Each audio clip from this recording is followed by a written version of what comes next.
Beers and Banter, episode 18. Big Dillsy is MIA, so Timmy and I will play. We could throw the sports out the window tonight, to be honest. Let's see how we end up. There's a little bit to cover, but I might get straight into it.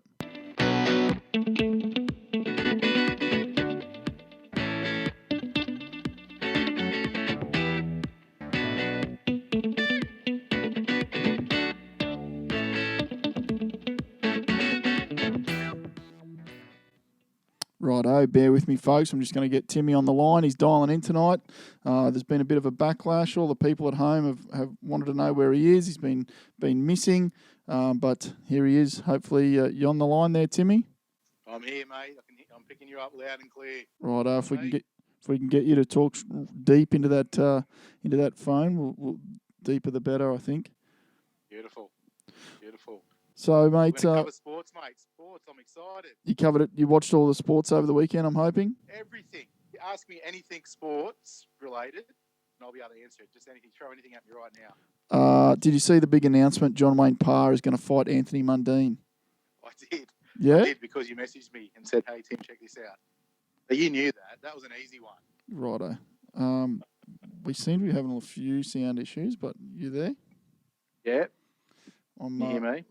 For the people at home, I'm driving all the equipment myself tonight, and yeah, that's the problem. We're trying out a new mixer, so please bear with us. I do know that sound quality is the most important thing with this podcast game, so stick with us. We'll see how we go. And in fairness, you do normally struggle to walk and talk at the same time. Hey, mate. So the fact that you're trying to breathe, talk, plus use your hands is obviously going to cause some issues for you. Do you think Hugh Jackman's got to set up the mixer and the mics and record himself, or do you think he just goes out there and performs, mate? I know, yeah. You need to speak to management. It's ridiculous. We can't have our talent having to do their own podcasts. Although, in fairness, you standing there, you're probably used to having your hand on your knob anyway. So they're controlling the knobs probably isn't the worst thing in the world. Yeah, righto. Be nice. Come on. You're killing me. You're killing me. No, but you know what? Because I'm out of arm's reach now. I can actually say whatever I want. Yeah, it doesn't really matter. Keep in mind, though, I can just turn you down and just do a solo pod. Enough. But I thought for the interest of the people at home, they might want to hear me talking to someone tonight. That's good. Quickly, I'm not going to dwell on the Titans. We usually do. They're having a rough trot.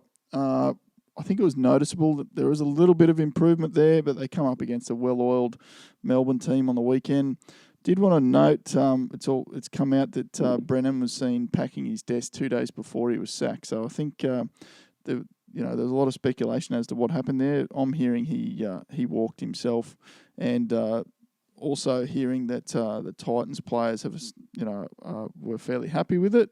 And there's also an immediate turnaround in expectations on the players, which I find baffling. But the new standing. So who's gonna be the new coach? The standing coaches are already holding the players to a higher standard than what Brennan was. So I'm shaking my head at that. But hopefully this is the line in the sand, or the turning point, they might say. We've got Big Mal has come out and said this is the line in the sand as far as losing talent off the Gold Coast. We're sick of seeing Gold Coast kids going and playing and doing well in other areas. But I don't know. It's tough. But the good thing is that the Sydney media has moved on to St. George, who are battling as well. They had some high expectations this year. It does annoy me when they sit down there in Sydney and take pot shots at the Titans, because really what they're doing is they're happy that the microscope's not on their clubs. And let's face it, at the start of the year we were talking about the 9 Sydney teams and which one of them should move. So they're all sinking the boot into the Titans because they don't want it to be them. So I don't know. Hopefully. So you think you're better off while the heat's on someone else than complain? That's the theory I use at work, that exact same theory. Yes. Yeah, just throw the odd co-worker under the bus and then throw sit someone back else under the bus and keep the spotlight off you. I like that, Matt. You'd never do that, Timmy. I would never do that. You know that. So exactly. So what do you think of that JWP Anthony Mundine fight. Obviously, will be, or definitely It's brilliant. Beers and Banter That's will definitely be in brilliant. the JWP corner. He's a burly boy, and I'd love to see him, take Mundine out. Hoping for a big payday there, I believe. John Wayne Parr. He's probably one of the most. Mate, he's a grinder. He's had some fights. He's had a lot. I mean, what was it? 134 professional fights, 99 wins. So actually, something I didn't realise was that he was actually a former Australian middleweight champion. Yeah, I actually did not know that. But I think he's had 13 boxing bouts for 10 wins, 10 knockouts. So I would 10 say wins, 10 knockouts. Yeah, Mundine is not going to want to come anywhere near him. He's a battler. He's one of the most well-known names in combat sports worldwide. So he gets mentioned on the Joe Rogan podcast and other places. But he's just a battler, so I'm hoping he gets a good payday out of this and really puts his name up in lights where he deserves to be in Australian sport. So well, he referred to it as his Rocky moment. So I'm assuming that's what he means. Yeah, by that. Yeah, I think this is his chance to really put his stamp on Australian combat sports. Yep. Manny Pacquiao had a win yesterday. I didn't see much of that. Apparently, a little bit of controversy, but I didn't watch enough of it to really comment. We've had an Irishman win the Open, the Gulf Open. Obviously, those playing along at home, the Jaffa was defeated this week.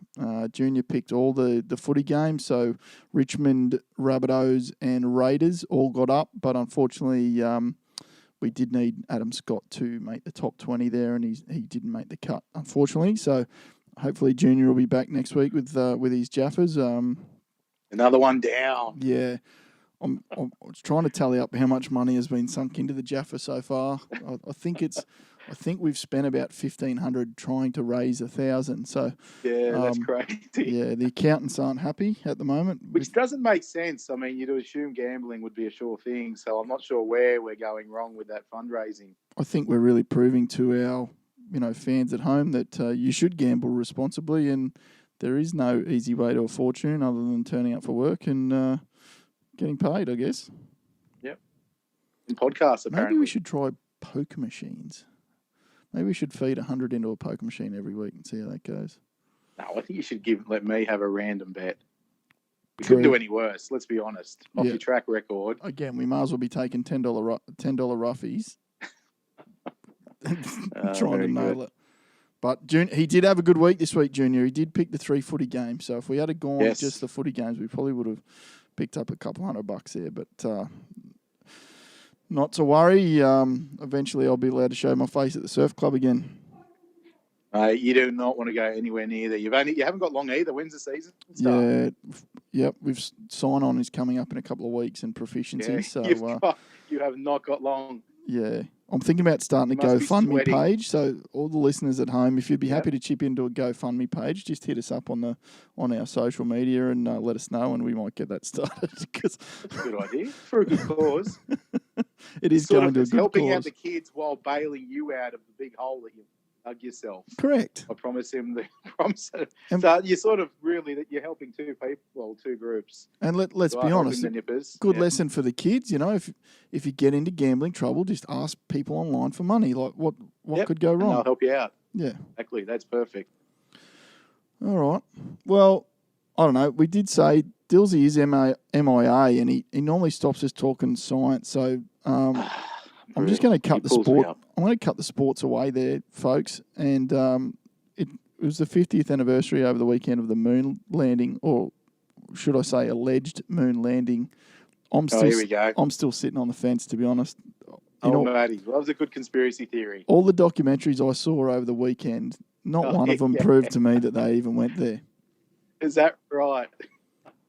What about the footage, miles of footage, or the thousands of people that were involved in the actual facilitation of the launch and everything? That's not convincing enough. I do joke, folks, obviously. The way I always look at it, there's no way the Russians will let them not go and then claim that they'd been there, because You know what I mean? They were right in the middle of the space race with the Russians. There's no way if the Americans had faked it that they would have let them get away with it. And like I think we spoke before, is basically by the time you put everything in place to fake it, you'd actually be in a position where you had everything in place to actually just go. The engineers, rockets, all the technology. You sort of, by the time you, I suppose, put everything together to be able to fake it, you sort of look in a position where you go, okay, we can actually go to the moon now. Telescopes in Australia.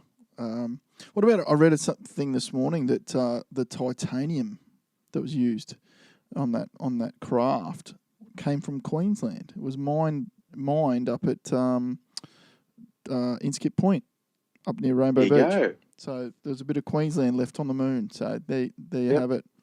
Pro mining. Mining podcast now. We're all for mining. Adani to go ahead. Is that what you're trying to say? I'm not sure that's something I even want to comment on this show. Okay. My personal beliefs may conflict with my day job, so we might just leave that at that. Yeah, very good. But yeah, so 50 years. It would have taken more. 50 years. Just as much resource to fake it as it would have to do it in real life. But my question is, you do a lot of astronomy with your telescope, and if you can see galaxies on the other side of the universe, why can't I see the flag that they planted into the moon? Well, it's the size. I mean, you look at the fact, yes, you can see a galaxy, but you haven't got that sort of resolution. So when I look at the moon, and actually, if you ever get a chance to jump on my Instagram, you can see some pictures. Actually, I got some good ones the other night as well. What's your Instagram handle there? Aussie Astronomer, @Aussie Astronomer. Good stuff. Get amongst that, people. But you can see craters, but you cannot see that sort of resolution. I mean, you're talking about seeing something the size of a flag on the moon. You can't zoom in that far. But, I don't care how big your telescope is. It's just not capable of, that sort of resolving that sort of image. See, that sort of rubbish. I know it's hard. Conspiracy theorists, all sort of ammunition. That's right. You're telling me you can see the rings of Saturn? Yes, but you can't see the flag on the moon. That's you rubbish. Definitely cannot. That's correct. Yeah, you're just going to have to trust me on that one. I'm swinging back to the we never went story. I know that. You love it. You, Bob Lazar, you've got your aliens. Well, Area 51. You're going to actually let me ask you this question then. So, have you seen the hype that the guy in the States that started the Facebook event of storming Area 51, and there's something like over 3 million people have now. Well, I feel semi-responsible for that, Tim. I think so. Because we were actually talking about Bob Lazar. It was only a couple of weeks ago now. Well, right after we had Johnny from My Lure Box came on, and we went right into all that gear. That Facebook page came out of nowhere, and next minute their theory is that they can't shoot them all. The theory is there's not enough guards to shoot them all, and they were actually going to. And I can't remember this style of running. It's called a Naruto run. Right. And it's where they run. They put their hands behind their back. Yep. And then run with their sort of lent over forward. And the idea is that you can run faster. Seems like you're probably going to faceplant to me. Yeah, if that was the case, Usain Bolt would run that way, and he doesn't. So I'm not sure where they come up with that theory. But this is all in. I mean, you got to understand. This is obviously made up. This guy did it as a joke, and the fact that over 3 million people have signed up to, was it like the 20th of September? I think it was. I'm not sure. September 20. When did you book your flights for? Well, you can't now. It's booked out. Oh. So there's actually a hotel. So they've looked into what's going on. There's one hotel that's out there, and it's actually called Little Ailey Inn. A bit of a play on words. Yeah, right. Ailey Inn. And they're saying that they're like miles from anywhere. So they're 60 k's in the nearest town, and if even a million, well, even like a small percentage of that show up, but they're completely booked out September 20. So there's actually people that have. So we might have to stay. We might have to stay in Vegas. I don't know. Or get a camper and drive a camper out there. It's a desert. It's going to be pretty hot. It's around the time of my birthday, so maybe I could go to Vegas for my birthday and then onto Area 51 for the charge. Well, yeah, but I think it's a long charge. I don't think it's like 100 or 500 meters. Like, we're talking kilometers. I did see a video of a guy online that rode a trail bike up a dirt track around there, and he got guns drawn on him pretty quick and asked to leave. So, I think it's pretty funny. It's funny, but it would not be funny if people died doing it. I don't think people would die doing it. But I can tell you now, if they start running on, they'll shoot them. Yeah, from what I heard, the guy that actually created it was panicking a little bit because he obviously did not expect this sort of explosion. But it's pretty funny. But it has brought Area 51 back into the highlight. Like, even my kids, they would mention something about it, and you know what Area 51 is? Or they think it's this thing that's just popped up. They thought they invented it. They thought they've invented, they've seen it around on Instagram and they Facebook. Thought it was a millennials dance party. That's what they they're thought. like, Dad, you know about Area 51? I'm like, come on. But it is pretty funny. The people want to know. The people pay for it. The people want to know. I don't know how they can keep secrets. It's 2019, people. There should be factory tours through Area 51 by now. A military base where they do training and obviously develop weapons technology. I don't think so. Do they have Instagram? They should. Yeah, I doubt it. Yeah, I don't think they'll be doing factory tours anytime soon. But you never know. You can only ask. I'd go. Yeah. I think I might just let the first wave see how they go. They'll get all the answers, I'm sure. And then go through in the second and third wave. So what about... So you're right. Yeah, you're right. Bob Lazar, we brought it up. So essentially this is on us if it all goes wrong. Yeah, I feel like that it's too coincidental. We talked about it and then the Facebook page went crazy. So 2 and 2 together. The 60 people that listen to our podcast obviously told their friends, and then it blew up from there. But back to the moon landing. So obviously we went. Do you reckon we should go back? And what are the benefits? What do we got to prove? Well, we are going back. So I think it was like 2024. So we spoke about this a little while ago. So we're essentially now setting up. So the next real big hurdle is Mars, I suppose. I shouldn't say the hurdle. The race is on. The next space race is Mars. So people on Mars. So what issues does that have? We don't have rockets that can do it at the moment. But then also it's actually resources. So when you get out there, to be able to actually mine fuel and come back. So what they're doing on this next moon expedition, where they're going back to the moon now, is they're going to have a lunar space station, so similar to the one that orbits the International Space Station now that orbits Earth. They're going to have one orbiting the moon, and they're going to actually mine resources off the moon, such as, so there's ice on the moon. We know that. Really? Definitely. 100%. There's ice on the moon, and so ice is obviously frozen water, so they've got hydrogen and oxygen, so they're actually going to mine the ice. They're going to convert obviously extract the hydrogen for rocket fuel, oxygen to breathe, and then they'll actually be able to filter and drink the water.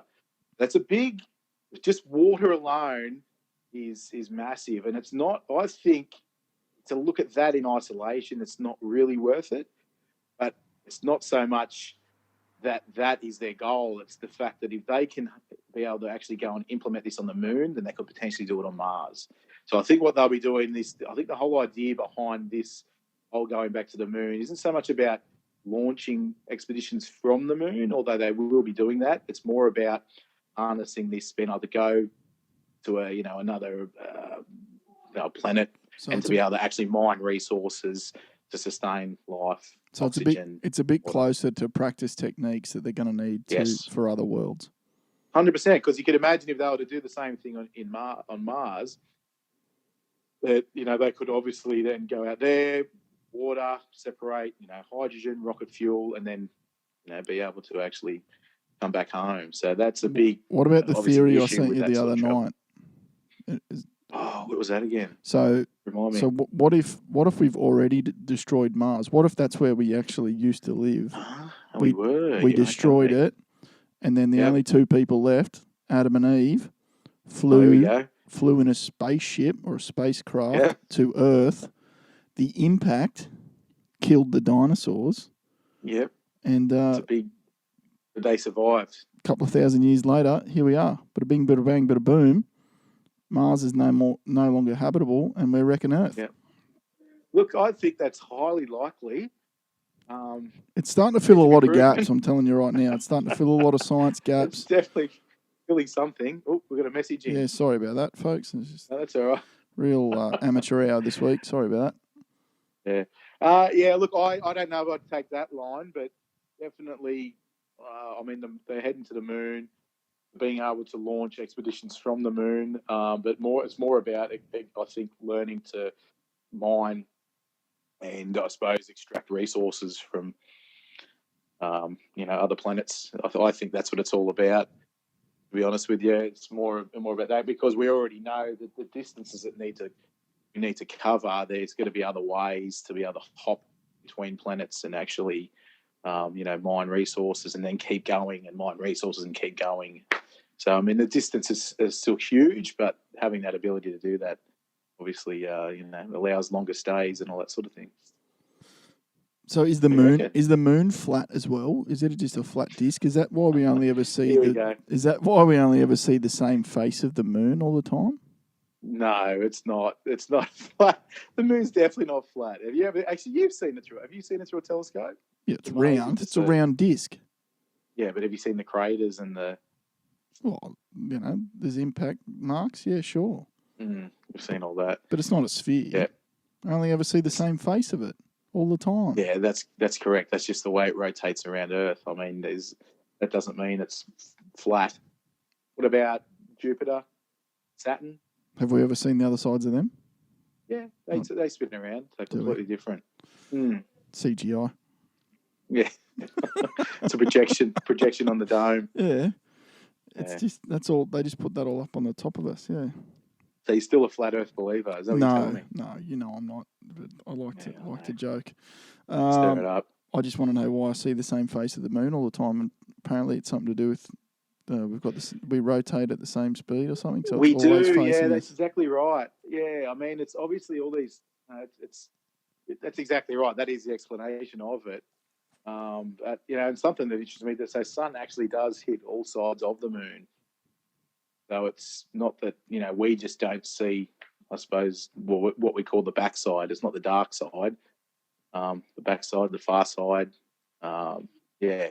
It does actually get sunlight. Why is a new moon not an eclipse? Because essentially the sun's on the other side of it and it's in between us and the sun. Why is it not an eclipse? Yeah. Like a new moon every month. Oh no, I've lost him. Timmy, come back. On that note, folks, we might wrap it up this week. Thanks for joining us. We'll be back on next week with the crew on deck. See you later.